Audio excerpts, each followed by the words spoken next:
നിങ്ങൾക്ക് ഉള്ള ഒരു മിത്തോ അല്ലെങ്കിൽ വിശ്വാസമോ അല്ലെങ്കിൽ പിന്നെ ആചാരക്രമമോ അംഗീകരിച്ചുകൊണ്ടാണെങ്കിൽ ഞാൻ ചെയ്യാൻ പാടില്ല. അല്ലാതെ ഒരു സൗഹൃദത്തിന്റെ പേരിൽ കേക്ക് നമ്മൾ കഴിച്ചു, പിന്നെ വലിയ കേക്കാവുമ്പോൾ മുറിക്കാതെ കഴിക്കാനും കഴിയില്ലല്ലോ. അപ്പൊ അങ്ങനെയൊക്കെ നമ്മൾ ചെയ്താൽ നമ്മളെ സംബന്ധിച്ചിടത്തോളം നമ്മൾ ഓർക്കണം, അള്ളാഹുവിന്റെ പരിശുദ്ധ ദീൻ ഇതിനൊക്കെ കൃത്യമായ മാനദണ്ഡം പറഞ്ഞിട്ടുണ്ട്. ഞാൻ മാനദണ്ഡം പറയല്ല, മാനദണ്ഡം പറയുന്നത് പണ്ഡിതന്മാരാ. ചടങ്ങിലും ഇനിയും നിലവിളക്ക് കൊളുത്തില്ലെന്ന് വിദ്യാഭ്യാസ മന്ത്രി പി.കെ. അബ്ദുറബ്ബ്. തന്റെ മുൻഗാമികളായ CHഉം ഇസ്ഹാഖ് കുരിക്കളും നിലവിളക്ക് കത്തിച്ചിരുന്നില്ല. ആ പാരമ്പര്യമാണ് താനും പിന്തുടരുന്നതെന്ന് അബ്ദുറബ്ബ് വിശദീകരിച്ചു. ഈ വിഷയത്തിൽ താൻ ഒറ്റപ്പെട്ടെന്ന ആരോപണം ശരിയല്ലെന്നും അബ്ദുറബ്ബ് കോഴിക്കോട് പറഞ്ഞു. എനിക്ക് വ്യക്തിപരമായ ഒരു വിഷമം ഉണ്ടാക്കിയിട്ടില്ല. ഞാൻ ഒറ്റപ്പെട്ടില്ലല്ലോ. ഞാൻ എന്താണ് മുൻപ് ചെയ്തുകൊണ്ടിരുന്നത് അവിടെ തന്നെ ഇപ്പോഴും നിൽക്കുന്നു.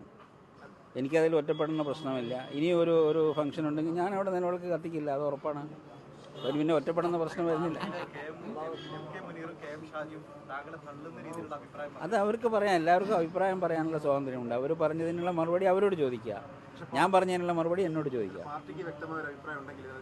അതായത് നിങ്ങൾ പാർട്ടി നേതൃത്വത്തിനോടാണ് ചോദിക്കേണ്ടത്, എന്നോടല്ല. അല്ല, അത് ചേരുമ്പോൾ അവരെന്താണ് പറയുന്നത് നോക്കാം.